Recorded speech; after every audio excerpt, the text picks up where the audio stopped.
Hello! Today we're taking a look at the JustFlight P38 Tomahawk in Microsoft Flight Simulator.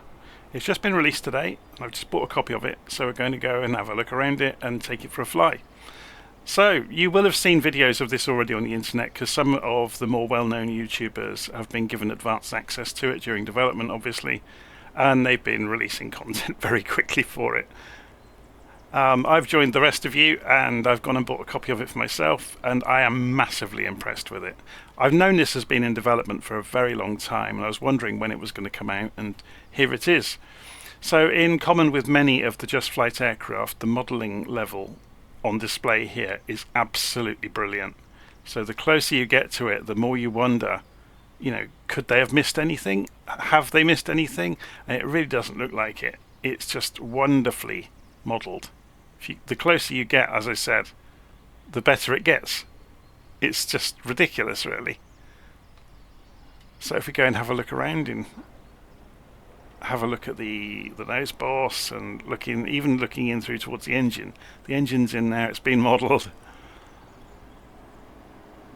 And if we come around to just looking some of the fixtures and fittings, it's just absolutely insane, really.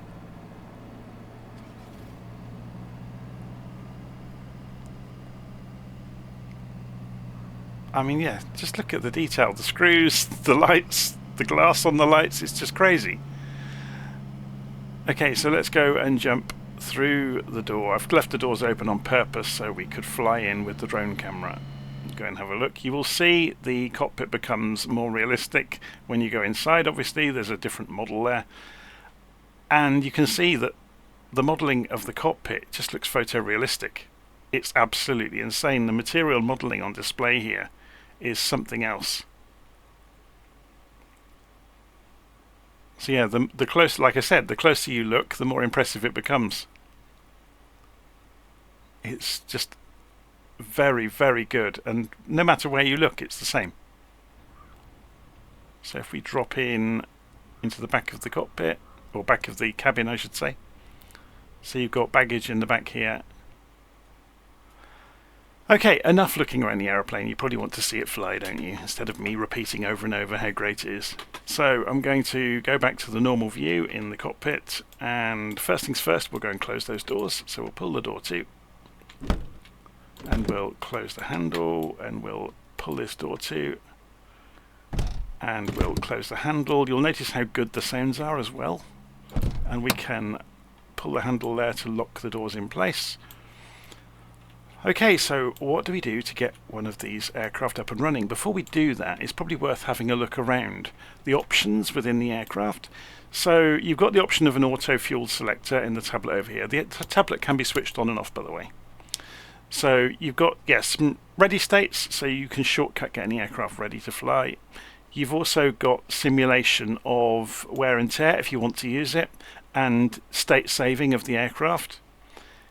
So you've got options around the fuel selector being automatic. You've got GPS options. So at the moment, I really like flying with the old radios. I like having the workload and having to think about what I'm doing. But you do have the option of switching over to either Garmin GNS units, so you can have both 530 and 430, or you can have just the 530 and it moves the transponder over to that side, or you can go for the TDS, GTN, or the PMS if you've got it. Okay, so as I said, there is state saving employed if you want to use it. You can have the option, if you are going with the old steam gauges, to have nav2 or not, and you can have the ADF or not, which I think is really great that they give you the option. You can turn the yokes on and off very quickly there, so you can see the cockpit easily if you need that, but you can just click on the base of the yokes as per normal to make them appear and disappear. You can open the doors with a shortcut there as well. And there's a chart option. What that really means is this pops out of the storage area here, and you've got all of the checklists in here. You haven't actually got charts in here, but if we flick through the checklists to the end, oops, gone all the way around, you can see you can put your own files in a given folder in the file system, and then that becomes available. If we click back on the storage area, it will put that back away. Otherwise, you can control the exterior static elements, so you can get rid of the chock, the tie downs, and the pitot covers. So we are more than ready to fly now. So let's go and work through checklist. I've been preparing some a written checklist for it. I'll make it available later. That goes into a little bit more detail than the one that comes with it. So what do? We go to the engine controls and we make the mixture rich to begin with. So I'm just going to do that on my controls. Make sure all my controls are in the default positions. They are now.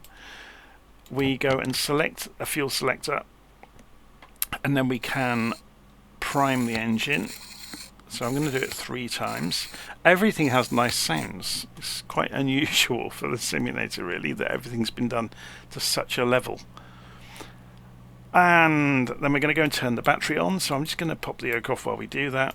So as soon as we turn the battery on, you will see various instruments come online around the cockpit. That's interesting that that's on at the moment. And turn the alternator on. So that's probably to do with the state saving, and I didn't turn everything off completely last time I was in it.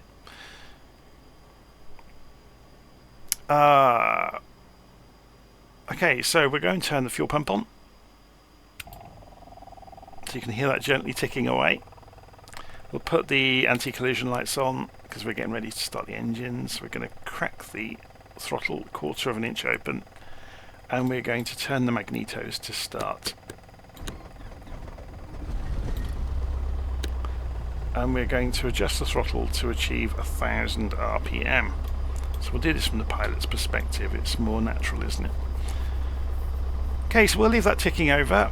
Obviously you can watch the oil temperature slowly rising, and you can watch the oil pressure coming up. So while we're waiting on those, we can go and have a look around the rest of the aircraft. So we're going to press some control keys to show you these. So Control and 3 brings you over to the radio stack.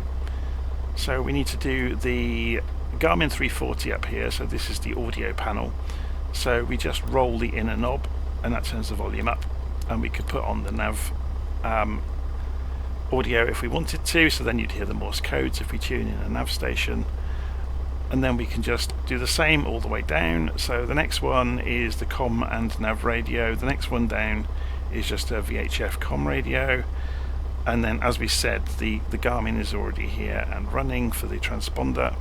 We can turn the ADF on and turn it up. We're probably not going to use it, but it's just showing you that it's there. So then if we press Control and 4 to come over to here, we can see we've got nav lights over here as well, and we've got radio lights as well. We can adjust those as we need to. Then back in the cockpit we can press B to shortcut the calibration of the altimeter. It looks like it was already good. We can press D to align the gyro, directional gyro, and it does drift.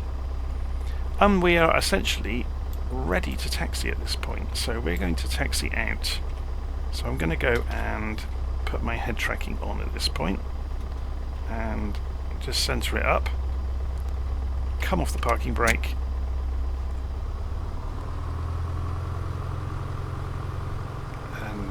To go. It's quite amusing how high this puts you in the cockpit, so I'm just going to straighten that up a bit. There we go. Make sure I sit in the right position before I center up the head tracking.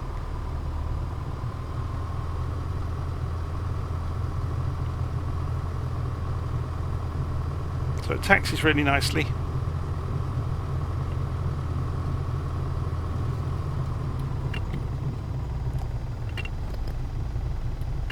I'm just going to pull us over here to do an engine run-up test. So we're going to sit here for a moment. And so parking brake is on. We're going to put the throttle up to 1800 RPM. So we're looking down at the RPM down there.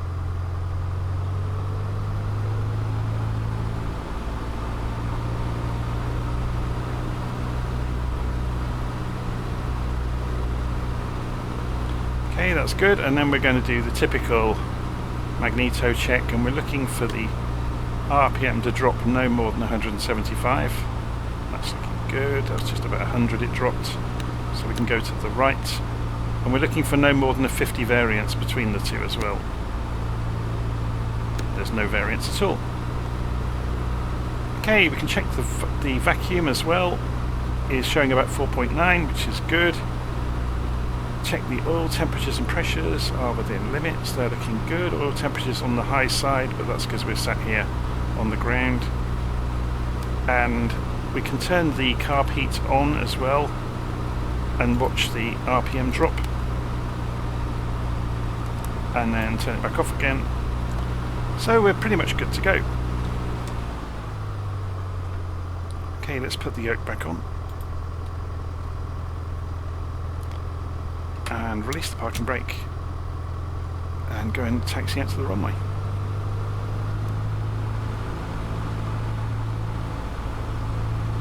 So we're going to have a sunset tour of... this is Wycombe Air Park, by the way, that we're at. Or Booker Airfield, as it's also known. So we're taxiing around to runway 24. I might actually wind the sun back a bit. It's a bit dark, isn't it? It's going to be difficult for you to get your bearings. So let's just go and wind the time back just a little bit. There we go.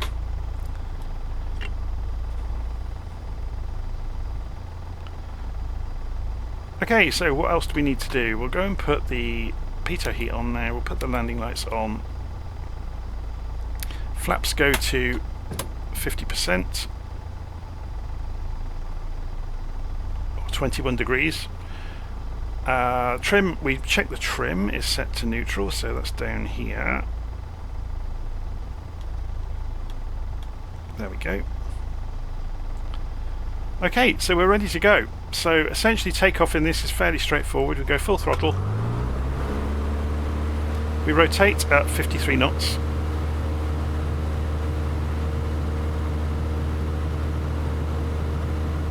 So see indicated airspeed is alive, coming up to 40 knots. It's not the fastest aeroplane in the world. 50. Rotate, and we're in the air. Jumps into the air, doesn't it? So maintain direction.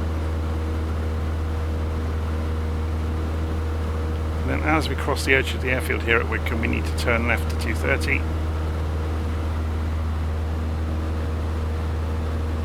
And then just maintain this direction. Flaps can come up. And we try to get the airspeed up to 70. So just a nice gentle climb, watch the airspeed increase. We've turned a bit too much. Trying to hold 230 on the climb out.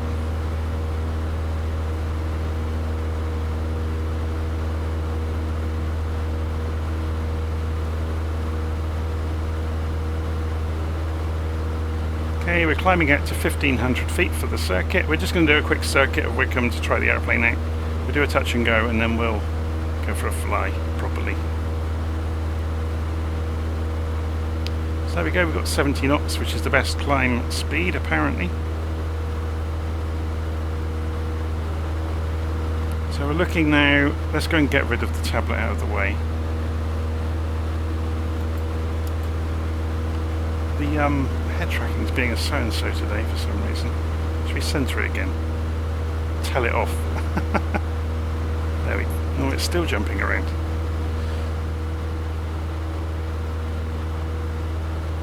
So we're looking for, while we were messing around with that, we've gone too high. So we're at cruise now. So we can lose this height on the next leg, it's fine. So there's a visual reference point down here, the kind of the U-shaped field. So then we turn right. Out over the Hambledon Valley. We're about 200 feet higher than we should be, so we'll just descend gently as we go.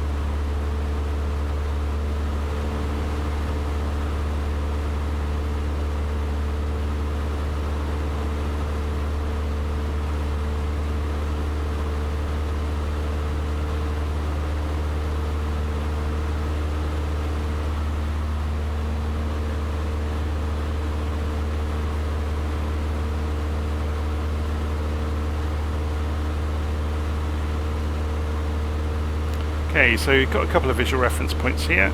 So there's this shape in these trees that looks a bit like a giant elephant that people call the Beast.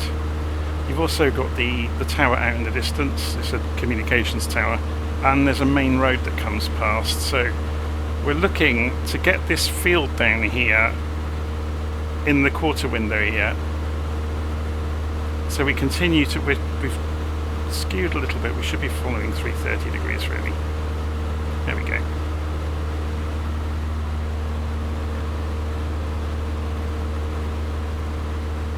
So there's all sorts of reference points you can use for this circuit, but it's quite a nice one to practice because there's lots to do and lots to think about along the way.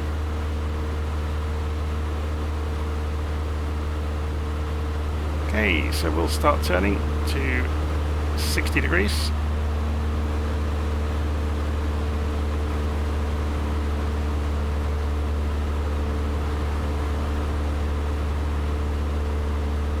It's a while since I've done this circuit. It's kind of showing a little bit because I'm not doing it as smoothly as I might have done in the past. Okay, so we're flying towards this field, you can see, but there's actually a visual reference point down here as well. We want it to be slightly to the right of it. So yeah, we've overshot a little bit, but it's fine. We're looking for 1500 feet. So this is a good practice actually, just to see how controllable the aeroplane is. And it's very easily controllable. It's very, very good.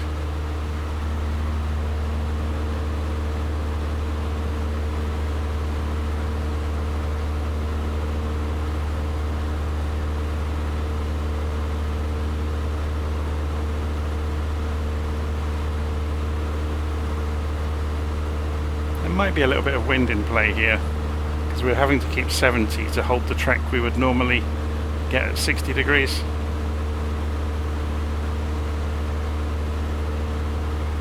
So maybe a little bit of crosswind going on.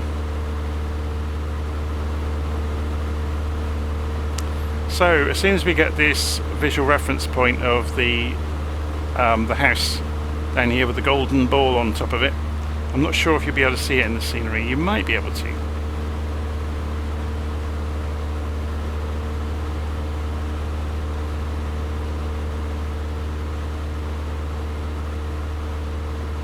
Here it is. So yeah, you can see the golden ball. So as we get that in the quarter window, we can begin our right turn to just avoid the main road here. The head tracking really is having a bit of a nightmare today, isn't it? Perhaps I'm too far away from it. So we can come back to 50% throttle. And we're going to descend down to 1,000 feet now as we fly towards the corner of the industrial estate.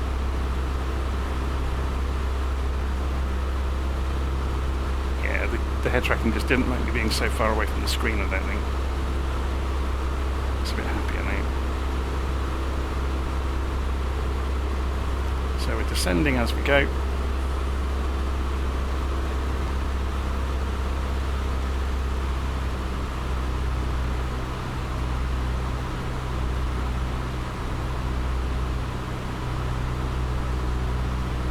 Look out right, you should see Wycombe Air Park. So we're going to turn in towards the runway.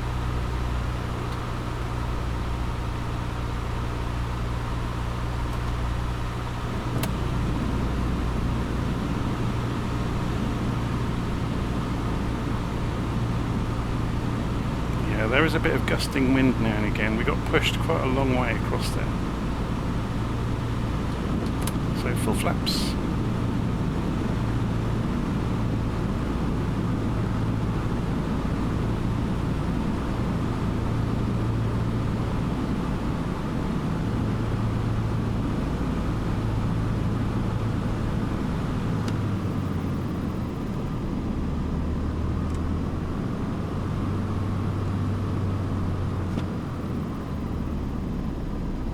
And let's flare it out.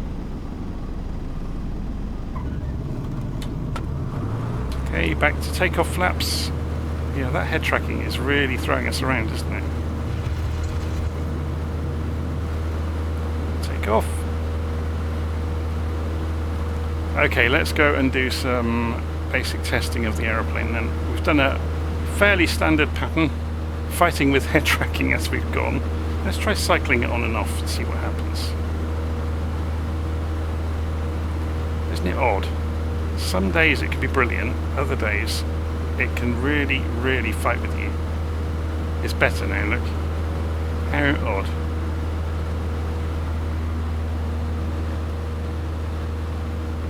Okay, so as I said earlier, we're looking for 70 knots as a best climb rate. So if we remove the flaps now and let it get to 70 knots.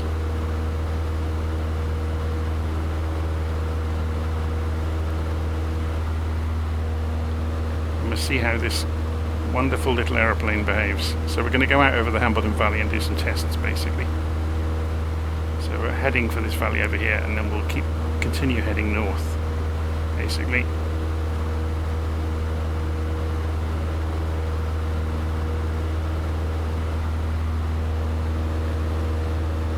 And we have to be careful about turning too early.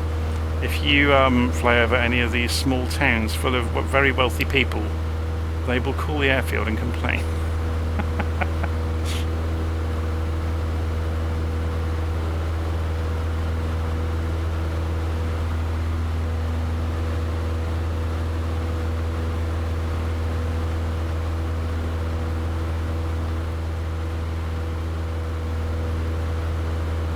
So let's have a look at this from outside now. It sounds brilliant. So if I go to full throttle, oh, I'm at full throttle. If I cut it back, because I'm trying to climb further and further. The reason I'm continuing to climb is to get enough altitude to do some stall tests. So we're heading out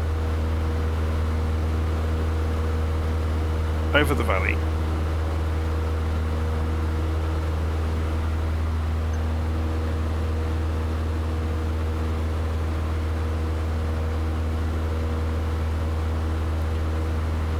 I guess if we stay, we're a bit low to be doing any stall tests yet. Let's just see if we can get above these clouds a little way. So best climb rate is 60, but best climb speed is 70 apparently. Or best climb angle, should I say, is 60 knots. Best climb rate is 70 knots.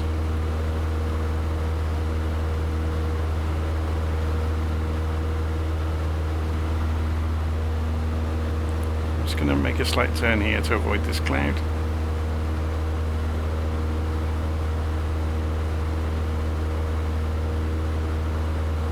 We're going to this big patch in between the clouds over here, and that's where we'll do our spin tests and stall tests. Because I've got it on good authority that this thing spins really nicely. Let's go and have another look at it from outside while we're climbing.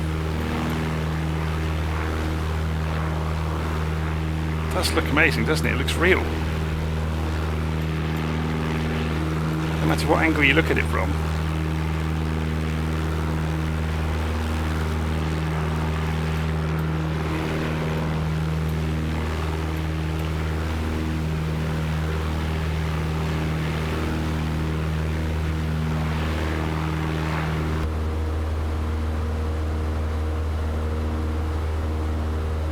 Okay, let's do a basic stall test first then. So with power on, we'll lift the nose and see what happens. So we're down to 40 knots. Got no flaps. So it's holding it. We've still got control. You can use the rudder and the ailerons very gently. I don't use them very much. Let's pull it up harder, see what happens. Which wing? It's dropped the right wing. Okay. So let it gain some airspeed. Go back up to 100 knots really quickly, look, 105 knots there. Okay, let's transfer that airspeed into altitude.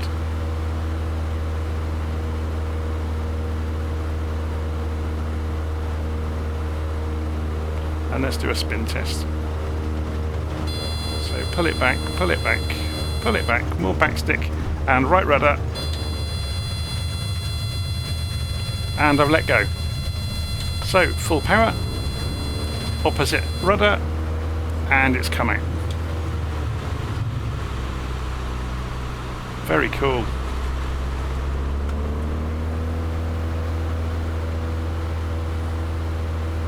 Very, very cool.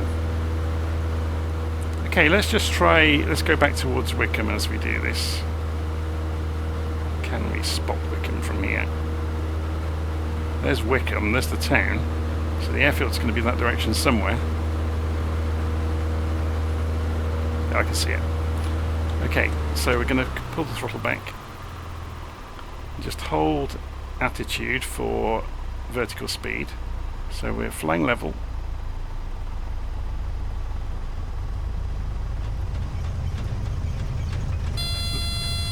Oh, listen to the buffeting. Now let's drop the left wing.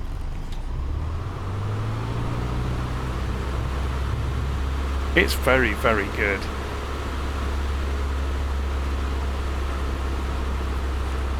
Right, there's no wind around, so should we go and do an approach from this side straight into Wycombe and see how we get on? I'm super impressed with it.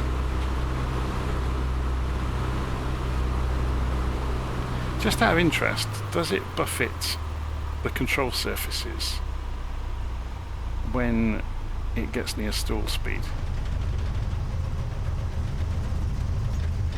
No. They're not actually shaking.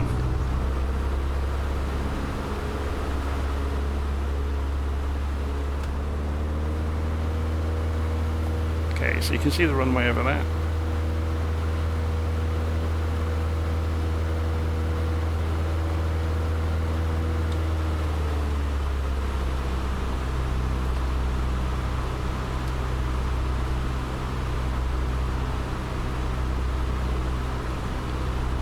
So we'll just do a straight in approach and then go and park the aeroplane up.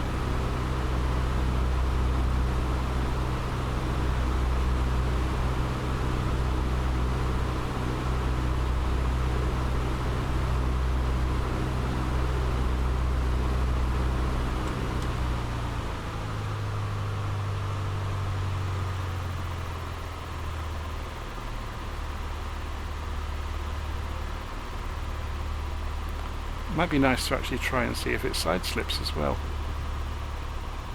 So we're just, whoa, you can put some enormous side slip angles into it and it doesn't complain. Very good.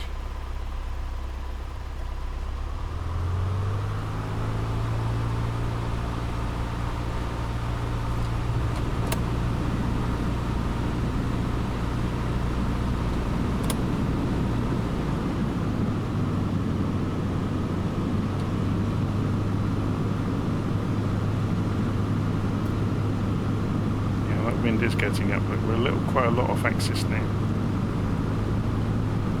We certainly were then for a few moments.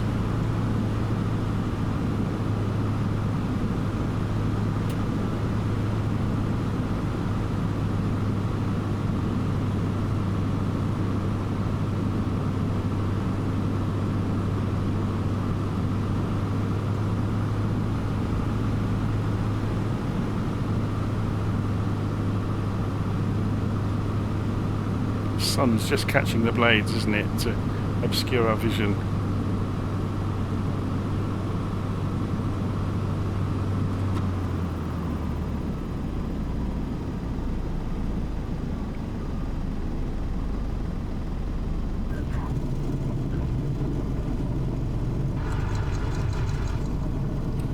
Okay, flaps up, and we'll roll in.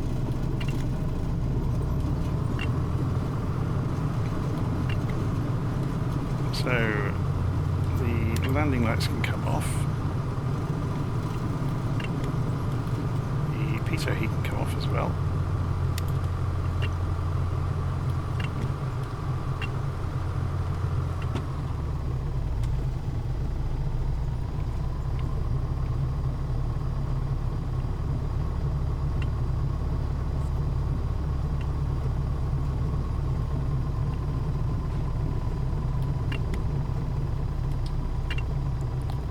Coach doing?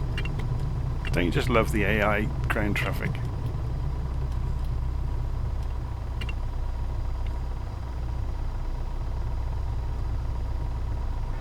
So we're going to park on this spot over here.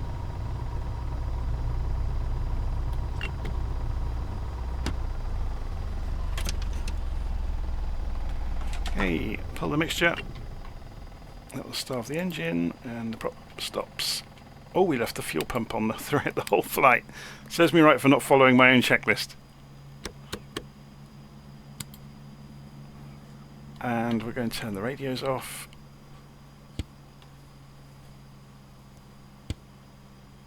I don't think... Oh, we should be able to turn this off. It's interesting that was still on, because I didn't think we had state saving on. Maybe we did.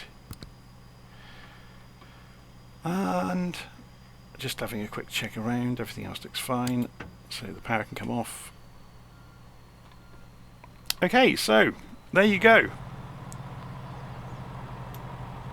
That's the PA38 in Flight Simulator. It's fantastic. I think we're going to have all sorts of fun just going around and doing all the basic tests that I've done in the past. I might do a whole series of videos again using this aircraft on things like coordinated turns, ascending turns, descending turns, circuits where we just saw a basic circuit, some crosswind landings maybe, some stalls and spins again, and recovering from unusual attitudes, and some radio navigation obviously as well. So yeah, we're going to be coming back to this aeroplane a lot, I think. It's very, very good. Right, hopefully you've enjoyed that. So that was a first look at the JustFlight P38 Tomahawk in Flight Simulator. I'll see you again soon.